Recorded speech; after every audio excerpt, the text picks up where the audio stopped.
حضرت ابراہیم اپنے رب کریم کی بارگاہ میں عرض کرتے ہیں مالک مجھے دکھا تو مردے کیسے زندہ کرے گا، وہ کیفیت دکھا، وہ انداز کیا ہوگا۔ اللہ اکبر۔ تو اللہ نے فرمایا کہ آپ کا یقین نہیں، آپ ایمان نہیں رکھتے؟ کہا مالک ایمان تو ہے پر میں اطمینان قلبی کے لیے پوچھ رہا ہوں تاکہ میرے دل کو قرار ہو جائے، میں وہ کیفیت دیکھ لوں، وہ کیفیت۔ تو میرے مالک نے کیا فرمایا؟ کہا 4 پرندے لے لے آپ، پھر انہیں اپنے ساتھ مانوس کر لے اور پھر ان کا ایک ایک ٹکڑا نا مختلف پہاڑوں کے حصوں پہ رکھ دیں، ہر پہاڑ پر ایک ایک ٹکڑا رکھ دیں۔ 4 پرندے لے لیں۔ 4 پرندے لے لیے حضرت ابراہیم نے۔ مفسرین نے لکھا ہے مور تھا، کبوتر تھا، کوا تھا، مرغا تھا، 4 پرندے لے لیے۔ آپ سے وہ پیار کرنے لگے، مانوس ہو گئے، پھر ان کو اللہ کے حکم سے ذبح کیا، کھال اتاری، ان کا قیمہ بنایا، گوشت کو آپس میں مکس کر دیا، پھر ان کو مختلف پہاڑوں پہ رکھا ایک ایک جز، پھر فرمایا آپ نہ وہاں رکھ کے ان کو بلائیے، وہ آپ کی طرف دوڑتے ہوئے چلے آئیں گے۔ ان کا قیمہ بنا دیا، گوشت مکس کر کے جناب ابراہیم نے مختلف پہاڑ کے حصوں پہ رکھا، پھر آواز دی، جس کا ٹکڑا تھا وہ وہاں سے چلا، جس کے پر تھے وہ وہاں سے چلے، وہ زندہ ہوئے اور چاروں دوڑتے ہوئے جناب ابراہیم کی بارگاہ میں حاضر ہو گئے۔ اب میرے رب کریم نے فرمایا وَعْلَمْ أَنَّ اللَّهَ عَزِيزٌ حَكِيمٌ، جان لو کہ اللہ تعالیٰ سب سے غالب حکمت والا ہے۔ اعلیٰ حضرت کے والد گرامی سے کسی نے پوچھا، مولانا نقی علی خان صاحب سے، کہ حضرت فرعون 500 سال ہی حکومت کر گیا، 500 سال ہی حکومت کر گیا، اللہ کا مقابلہ کرنے والا پکا کافر بے ایمان۔ تو آپ فرمانے لگے ملا رومی کی وہ کتاب پڑھو مثنوی، جس میں انہوں نے لکھا ہے کہ جب ساری دنیا سو جاتی تھی تو فرعون اٹھ کے مصلے پہ بیٹھتا تھا، کہتا تھا یا اللہ معاف کر دے، رب تو ہی ہے، گنہگار بڑا ہوں پر مہربانی کر، روز معافیاں مانگتا تھا۔ تو رب کریم کی قدرت نے مہلت دی کہ روز توبہ کرتا ہے، چلو ایک دن سچی بھی کاری جائے تو اچھا ہے، اللہ نے مہلت دی۔ اور میرے بھائی اگر تو روز رات مصلے پہ بیٹھے تو تجھے مہلت ملے، عذاب نہ آئے۔ اگر تو اپنے رب کے ساتھ تنہائی کرے تو اللہ تجھے مہلت دے، سزا نہ دے، لیکن ہم یہ وقت نکالتے ہی نہیں، اللہ کے ساتھ میت کا ہمارا مزاج ہی نہیں۔ ترمذی شریف میں نبی پاک علیہ السلام نے فرمایا دنیا داروں کو دکھڑے نہ سنایا کر، مالداروں کے سامنے رونے نہ رویا کر، یہ تجھے کیا دے سکتے؟ تو اٹھ کے جائے گا تو کہیں گے محنت کرتا نہیں، روز مانگنے آ جاتا ہے۔ دنیا داروں کو دکھڑے نہ سنا، فرمایا دکھ سنا تو اپنے رب کو سنا، اللہ والوں کو سنا، اللہ کے نبی کو سنا، اس سے مراد یہ سارے، کہا دکھڑے اپنے رب کو سنا۔ اگر تو اپنے رب کو دکھڑے سنائے گا تو تھوڑی دیر ضرور ہوگی، لیکن ایک دن ایسا ضرور آئے گا، میرے مصطفیٰ کریم فرماتے ہیں رب تجھے دنیا سے بے نیاز کر کے مالا مال فرما دے گا۔ دھوکے کا مزاج نہ بنا، کینچی لے کے نہ گھوم کے کیسے جیب کٹ سکتی، اللہ کو دکھڑے سنا۔ حضور میں شک کوئی نہیں پر ابو جہل نے شک کیا، نبی پاک میں شک کوئی نہیں پر ابو لہب نے شک کیا، حضور میں شک کوئی نہیں پر عتبہ عتیبہ شیبہ ان کا شک آخر تک نہیں گیا، حالانکہ حضور میں کوئی شک دور کرانے بھی آئے تو شک نہیں گیا، ایک دفعہ نہیں کئی دفعہ، درجنوں دفعہ، 20 دفعہ۔ ایک ابو جہل کو لے لے، دماغ میں شک تھا حالانکہ حضور میں کوئی شک نہیں۔ ایک دن آگے کہنے لگا کہ بتائیے میری مٹھی میں کیا ہے، تو نبی پاک صلی اللہ تعالی علیہ وسلم نے فرمایا اگر میں نے بتا دیا، کہنے لگا اگر آپ نے بتا دیا تو میں کلمہ پڑھ لوں گا۔ حضور نے فرمایا میں نے بتا دینا ہے پر تو نے کوئی نہیں پڑھنا، میں بتا دینا ہے۔ کہ بتائیے، تو حضور نے فرمایا چل سودا کر لیتے ہیں، اگر جو تیری مٹھی میں ہے وہی بتا دے پھر تیرا کیا خیال ہے؟ تو نبی پاک صلی اللہ تعالی علیہ وسلم نے کہا کیا بھائی ابو جہل کی مٹھی میں؟ تو اس کی مٹھی میں کنکر تھے، کنکروں نے کلمہ پڑھنا شروع کر دیے۔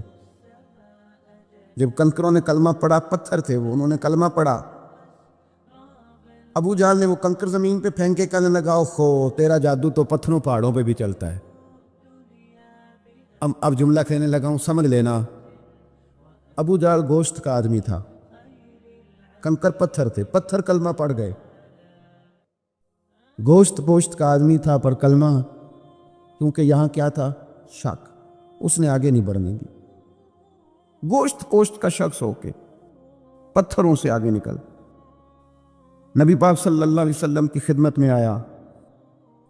بلکہ وہ جو یہودی والی روایت ہے اس کے پس منظر میں بھی بعض محدثین نے لکھا ہے اس کو بھی اسی نے بھیجا. کہنے لگا جاؤ نبی پاک سے جا کے کہو اگر وہ درخت آپ کا کلمہ پڑھے تو میں بھی پڑھ لوں گا. درخت، اب درخت ہوتے تو جاندار ہیں پر کلمے تو کوئی نہیں نہ پڑھتے. درخت سے بھی تو انسانوں سے کلمہ پڑھنے کی بات، اگر درخت پڑھے تو میں پڑھ لوں گا. نبی پاک صلی اللہ علیہ وسلم دور بیٹھے تھے، درخت دور تھا. اور امام سیوطی علیہ رحمہ نے لکھا ہے درخت بھی کیکر کا تھا. نبی پاک صلی اللہ علیہ وسلم نے فرمایا اس یہودی سے کہ تو جا کے درخت کو کہہ کہ تجھے نبی پاک بلاتے ہیں. فرمایا میں گیا تو پھر تم نے کہنا جادو کر کے بلایا ہے. احتیاط بھی کی، ہر چیز آنکھوں کے سامنے رکھی، تو جا کے کہہ کہ تجھے بلاتے ہیں. وہ بندہ گیا، جا کے کہنے لگا، اور امام سیوطی نے اس کو لکھا ہے، کہنے لگے اس نے نبی پاک کا نام بھی نہیں لیا، کیونکہ ابو جہل اینڈ کمپنی کو پتا تھا کہ مصطفیٰ کے نام میں بھی بڑی برکت. خالی نام بھی نہیں لیا، کہنے لگا درخت وہ جو سامنے بیٹھے ہیں نا وہ تجھے بلا رہے. نام نہیں لیا حضور کا، وہ جو سامنے بیٹھے ہیں نا. جاءت لدعوتہ الاشجار ساجدۃ. امام بوصیری کہتے ہیں درخت آیا اور سجدہ کرتا ہوا، زمین چیرتا ہوا آیا. کس طرح آیا؟ پہلے آگے جھکا، پھر پیچھے جھکا، دائیں جھکا، بائیں جھکا. یہاں بھی لکھنے والوں نے لکھا ہے کہ وہ نہ درخت اپنی جڑیں اکھیڑ رہا تھا. جب چلنا تھا نا اس نے حضور کی طرف آنا تھا تو آگے دائیں بائیں ہوا، جڑیں اکھیڑ رہا تھا. لیکن ہمارے استاد جب ہمیں یہ روایت پڑھایا کرتے تھے تو کہتے تھے جڑیں نہیں اکھیڑ رہا تھا. جب اس نے سنا مجھے نبی پاک نے بلایا تو اسے وجد ہو گیا تھا، وہ جھومنے لگ گیا تھا، جھوم رہا تھا. حضور نے مجھے بلا لیا، جاءت لدعوتہ الاشجار ساجدۃ. تو درخت آیا، اس نے آ کے نبی پاک کو سجدہ کیا. لکڑی کا بنا ہوا درخت ہے، سجدہ کیا. سجدہ کرنے کے بعد درخت اٹھا اور اٹھ کے اس نے نبی پاک کا کلمہ پڑھا. وہ جس کو ابو جہل نے بھیجا تھا نا یہودی، وہ درخت کی حالت دیکھ کے کلمہ پڑھ گیا. وہ کلمہ پڑھ گیا، لیکن یہی بے ایمان کہنے لگا ہوئے ہوئے ان کا تو درختوں پہ بھی جادو چلتا ہے. لا ریب فیہ، شک قرآن پاک میں، لیکن اگر بندے کے دماغ میں ہو اس کا علاج ہے کوئی، ادھر ہی شک بیٹھ جائے. سادی مثال دیتا ہوں کہ سامنے دیوار صاف ہو لیکن گرد اگر آئینے پہ پڑی ہو، دیوار صاف کرنی چاہیے کہ اینک کا شیشہ صاف کرنا چاہیے؟ ساری زندگی لوگ دیوار صاف کرتے گزار دیتے، ساری زندگی تراش خراش کرتے گزار، اپنی مرضی کی پینٹنگ کرتے گزار دیتے ہیں، پر اپنی آنکھ کی پتلی صاف نہیں کرتے. آنکھ کی پتلی صاف نہیں کرتے. کسی نے حضرت رومی سے کہا تھا حضور دنیا میں کوئی اچھا ملتا نہیں. فرمانے لگے تھوڑا رونا شروع کر تاکہ تیری پتلیاں وضو کر لیں، وضو کر لیں. وہ انہیں پتہ چل جائے کہ کتنے صاف ستھرے لوگ دنیا میں پائے جاتے. تو بھائی شک، ابو جہل پھر آ گیا، کہنے لگا اگر آپ چاند کے 2 ٹکڑے کر دیں تو میں کلمہ پڑھنے کو تیار. اچھا یہاں بھی بڑی مزے کی بات ہے. اللہ نے پہلے کہہ دیا نبی پاک کو کہ ان الذین کفروا سواء علیہم انذرتہم ام لم تنذرہم لا یؤمنون. محبوب یہ جن کی قسمت میں کفر ہے نا، آپ انہیں ڈرائیں چاہے نہ ڈرائیں، یہ ایمان نہیں لائیں گے. کنکروں نے بھی کلمہ پڑھ لیا، درختوں نے بھی پڑھ لیا، سارا کچھ ہو گیا، اور اللہ نے بھی کہہ دیا کہ محبوب اس بے ایمان نے کلمہ نہیں پڑھنا. پر حضور نے فرمایا یہ پڑھے نہ پڑھے ہم نے میدان نہیں چھوڑنا. جتنی دفعہ آئے گا نا ہم اسے ضرور معجزہ دکھائیں، جتنی دفعہ آئے ہم کیوں میدان چھوڑ. آگے کہنے لگا جی اگر چاند کے 2 ٹکڑے کر دیں تو اقتربت الساعۃ وانشق القمر. تو نبی پاک صلی اللہ علیہ وسلم نے انگلی کا اشارہ کیا، چاند 2 حصوں میں بٹا. کوہ صفا ایک پہاڑی تھی مکے میں، آدھا ٹکڑا پہاڑی کی اس جانب ہوا، آدھا اس جانب. یعنی وضاحت کی اللہ کریم نے کہ ایسے نہ ہو کہ یہ کہہ دی وہ تو ایسے بالکل شک ہوا تو مل گیا، پتہ نہیں میری آنکھوں پہ جادو ہو گیا، ملا ہے کہ نہیں ملا. جب ٹوٹا تو حدیث پاک میں آتا ہے کہ آدھا چاند کوہ صفا کی ادھر گیا اور آدھا تو پہاڑی تھی، چاند نیچے آیا، پہاڑی کے گرد گھوما، آگے جا کے ملا. یعنی وقفہ دیا گیا باقاعدہ دیکھنے کا، سمجھنے